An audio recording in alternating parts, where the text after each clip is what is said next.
अपनी ही सरकार के खिलाफ अनशन की घोषणा करने वाले यूपी के कैबिनेट मंत्री ओम प्रकाश राजभर ने एक बार फिर बीजेपी पर हमला बोला। एक कार्यक्रम में शामिल होने बलिया पहुंचे राजभर ने बीजेपी को उन्हें कैबिनेट से बाहर करने की चुनौती दी। उनकी हिम्मत है वो निकाल दें, हम चले जाएंगे, लेकिन हम ही जानते हैं जब गाय दूध नहीं देती है तो छन्ना लगाया जाता है, ठीक है। जब छन्ना से भी नहीं मानती है तो उसको 4 डंडा लगाया जाता है, दूध तो दुहा जाता है, मानेंगे नहीं। बेल्जियम की राजधानी ब्रसल्स में शरणार्थियों के मसले पर हुए संयुक्त राष्ट्र के नए समझौते के खिलाफ हिंसक प्रदर्शन हुआ। इस प्रदर्शन में 5000 से ज्यादा लोगों ने हिस्सा लिया। काबू पाने के लिए बड़ी तादाद में सुरक्षा कर्मियों को तैनात किया गया, लेकिन प्रदर्शनकारियों ने उनकी भी परवाह नहीं की। उनकी तरफ 2 लोगों ने सड़क पर लगाए जाने वाला बैरिकेड फेंक दिया। सुरक्षा बल ने प्रदर्शनकारियों को भगाने के लिए पानी की बौछार की और आंसू गैस के गोले भी दागे। प्रदर्शनकारियों ने भी जवाब में सफेद और रंगीन धुएं वाले पटाखे छोड़े। तब पुलिस ने एक फ्लाईओवर पर जमा प्रदर्शनकारियों को खदेड़ना शुरू कर दिया। 2 प्रदर्शनकारी वहीं से पुलिस वालों को उकसा रहे थे। कुछ पुलिस वाले उनके पास पहुंचे और उनकी पिटाई कर दी। तभी कुछ लोग यूरोप के देशों के संग यूरोपियन यूनियन के मुख्यालय के सामने लगे झंडों को हिलाने लगे। उनका गुस्सा उस समझौते के खिलाफ था जिसे 164 देशों ने किया है। ये समझौता शरणार्थियों के आने जाने पर रोक न लगाने के लिए है। बेल्जियम के लोगों ने इसी के खिलाफ गुस्सा उतारा। हालांकि उनका प्रदर्शन सख्ती से दबा दिया गया और थोड़ी ही देर में ब्रसल्स की सड़कें सूनी हो गई। पटना के डाक बंगला चौराहे का नाम बदलने के मुद्दे पर सियासी घमासान मच गया। आरजेडी ने पटना के डाक बंगला चौक का नाम अटल बिहारी वाजपेयी के नाम पर रखे जाने के प्रस्ताव का विरोध किया। हम इसका विरोध करते हैं। उनका उत्तर प्रदेश में और जगहों में नाम रखा जाए। क्या बीजेपी के लोगों का ही नाम यहाँ रहेगा क्या? ये बीजेपी वाला क्या चाहते हैं?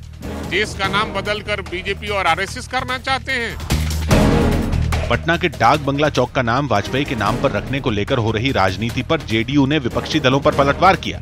राजद अगर विरोध कर रहा है तो क्या डाक बंगला का नाम लालू चौक हो जाना चाहिए? क्या उसका राजवल्लभ यादव चौक होना चाहिए? आरजेडी नेता तेज प्रताप यादव ने बीजेपी और आरएसएस को बड़ा दुश्मन बताते हुए 2019 के चुनाव में सारे विरोधियों का सफाया करने का दावा किया है। सुदर्शन चक्र धारण हो गया है ऐलान। सुदर्शन किस पर चलेगा? विरोधियों पे चलेगा सुदर्शन। अभी सुदर्शन चला ना, सुदर्शन वृंदावन से पूरा घूमे हम तो देखिए 3 राज्य में जितवा दिए हम। उस सुदर्शन का प्रभाव है। जैसे ही सुदर्शन मेरे हाथ में आया 3 राज्य में विजयी हुआ। मेघालय के पूर्व जयंतिया हिल्स इलाके में एक अवैध कोयला खदान में फंसे 13 मजदूरों को निकालने की कोशिश लगातार जारी है। दावा किया जा रहा है कि खदान में पानी भरने की वजह से ये मजदूर 100 घंटों से भी ज्यादा समय से अंदर फंसे।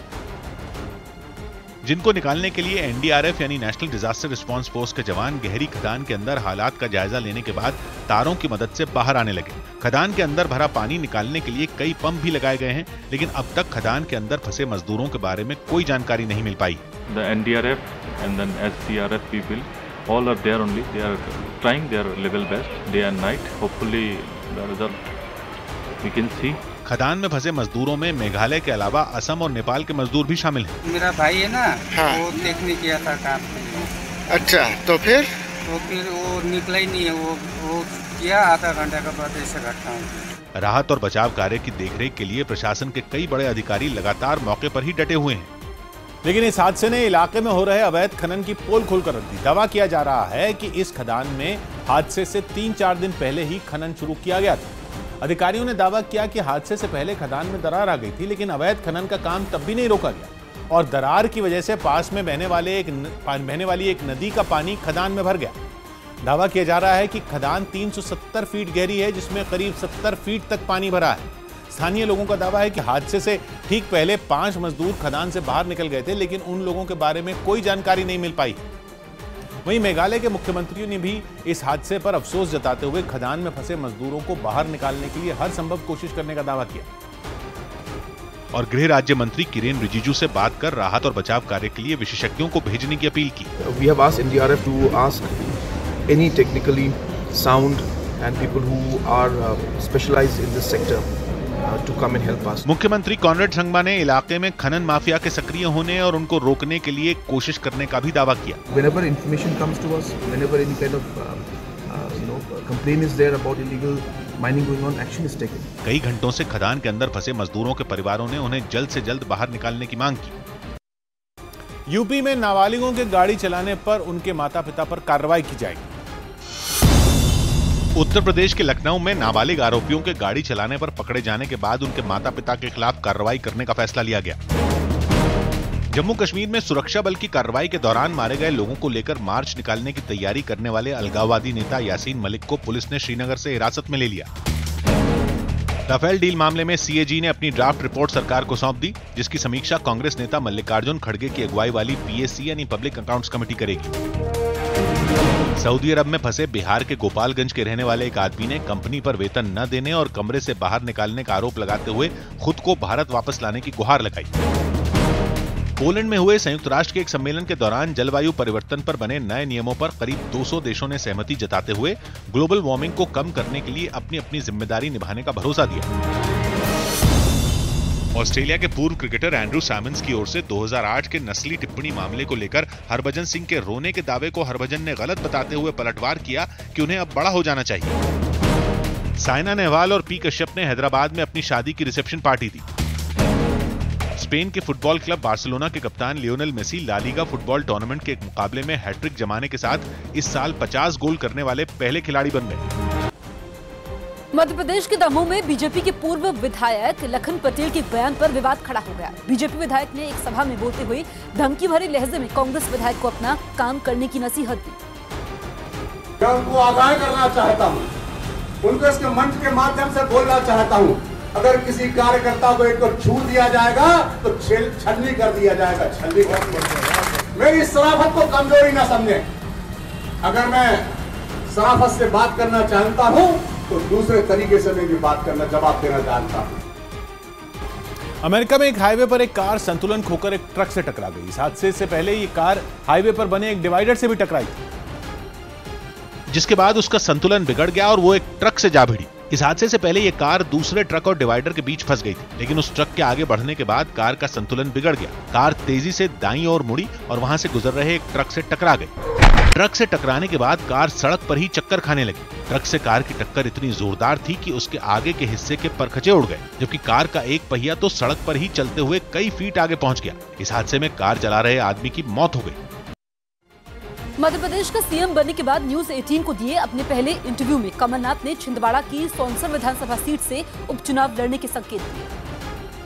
अब आप छिंदवाड़ा छोड़ेंगे तो छिंदवाड़ा को लेकर भी लोगों के मन में जिज्ञासा है कि छिंदवाड़ा में क्यों छोड़ूंगा? लोकसभा सीट तो आप सांसद पद तो छोड़ेंगे ही वहाँ से, तो फिर छिंदवाड़ा के मतदाताओं ने मेरा पूरा साथ दिया है, 38 साल साथ दिया। और अभी इस चुनाव में, विधानसभा के चुनाव में 7 सीट छिंदवाड़ा एक जिला है जहाँ एक बड़ा जिला है जहाँ सब सीट कांग्रेस जीती, तो मैं छिंदवाड़ा क्यों छोड़ूंगा? पहले मैं सांसद के रूप में था, अब मैं मुख्यमंत्री के रूप में। तो छिंदवाड़ा लोकसभा सीट के लिए आपके बेटे ये मैंने कुछ तय नहीं किया। मैं छिंदवाड़ा के लोग, छिंदवाड़ा के मतदाताओं से चर्चा करके तय करूँगा। आमतौर पर बड़ा गौरव महसूस करते हैं लोग के सीएम उनकी कॉन्स्टिट्यूंसी में जाए, और ये जिज्ञासा सबको होगी कि आप बाई इलेक्शन यदि लड़ेंगे तो एमपी की कौन सी वो सीट होगी जहां का आप मन बना रहे हैं कि यहाँ से मैं सीएम चुनाव, एज एमएलए चुनाव। मैं छिंदवाड़ा विधानसभा क्षेत्र का वोटर नहीं, पर छिंदवाड़ा जिले का, छिंदवाड़ा संसदीय क्षेत्र का वोटर हूँ। मैं सौंसर का वोटर हूँ, जो छिंदवाड़ा में आता है सौंसर, पर मैं छिंदवाड़ा का विधानसभा क्षेत्र का मैं वोटर नहीं हूँ। तो मेरे ऊपर उनका भी दबाव है कि जहाँ के आप वोटर हैं वहीं, और हमने आपको सबसे ज्यादा वोट से जिताया है। मुंबई के अंधेरी ईस्ट के कामगार अस्पताल में आग लगने से मरने वालों की संख्या बढ़कर 8 हो गई है। हादसे में झुलसे 142 लोग अब भी अस्पताल में भर्ती हैं, जबकि 26 लोगों को इलाज के बाद छुट्टी दे दी गई है। आग अस्पताल की 4थी मंजिल में लगी थी, जिसका धुआं देखते ही देखते पूरे अस्पताल में फैल गया। मम्मी ने सडनली कांच वो तोड़ दी। मम्मी 4th फ्लोर पे 7 वार्ड में थी। वो कांच तोड़ने के बावजूद वो बाहर आके खड़ी हो गई। ये वीडियो एक है, वायरल हो गया है कि मम्मी ऊपर से चिल्ला रही है, लेकिन उसकी हेल्प के लिए जो 3rd फ्लोर तक अग्निशमन दल के जो थे वो सीढ़ियाँ सिर्फ 3rd फ्लोर तक थी। तो लेकिन अग्निशमन दल ने के थ्रू एक रस्सी या कुछ फेंका गया उनकी तरफ, तो अंदर की तरफ एक खटिया को बांध के वो 3 लेडीज़ थी वो अच्छी तरह से नीचे उतरी। मुंबई के अंधेरी इलाके के कामगार अस्पताल में लगी आग से मौतों की संख्या 8 पहुंच गई है। कल ये रात तक 6 थी, लेकिन सुबह होते होते 2 लोगों की और मौत हो गई है। मैं इस वक्त स्पॉट पे हूँ, सीधा कामगार अस्पताल के सामने। आपको ताज़ा स्थिति से अवगत कराता हूँ। ताज़ा स्थिति यहाँ पर है जो फायर ब्रिगेड के जो अधिकारी हैं अभी भी मौके पर मौजूद हैं। हालांकि आग पर काबू पा लिया गया है, लेकिन एहतियात के तौर पर जो फायर ब्रिगेड के जवान हैं यहाँ पर मौके पर मौजूद है और साथ ही साथ मुंबई पुलिस के जो जवान हैं, क्योंकि MIDC पुलिस स्टेशन जो है बिल्कुल सामने है इस अस्पताल के। और जिस तरह के आपके अस्पताल की स्थिति देख रहे हैं जहाँ पे आग लगी थी, आग लगने की वजह से क्योंकि कांच की इमारत थी, इसलिए सफोकेशन की वजह से लोग घबरा गए थे और इसके चलते कई जो मरीज हैं जो अस्पताल में मौजूद थे वो जो है उन्होंने कूदने की कोशिश की और उसमें वो घायल भी हुए और साथ ही साथ कई को चोटें आई, जिसके बाद अस्पताल में इलाज के दौरान अभी तक 8 लोगों की मौत हो चुकी है, जबकि 142 लोग अभी भी जिंदगी और मौत के बीच झूल रहे हैं, जबकि 26 को डिस्चार्ज कर दिया गया है। लेकिन सबसे बड़ा खुलासा इस मामले में ये है कि ये अस्पताल बिना NOC के चल रहा था, यानी NOC नहीं थी, अवैध तरीके से अस्पताल को चलाया जा रहा था। और दूसरी चीज इस मामले में ये सामने आई है कि 1 सप्ताह पहले खुद फायर ब्रिगेड ने यहाँ का दौरा किया था और दौरे के दौरान ये पाया था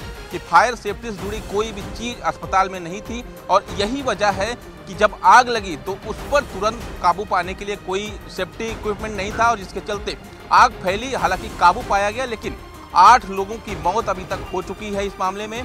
और जबकि सवाल यही खड़ा होता है कि जब NOC नहीं थी, फायर ब्रिगेड ने रिपोर्ट दी थी, बावजूद इसके ये अस्पताल कैसे चल रहा था? आखिर सरकार और BMC ने आखिर इस पर कार्रवाई क्यों नहीं की? कैमरामैन अर्जुन चकले के साथ दिवाकर सिंह, न्यूज़ 18 इंडिया, मुंबई।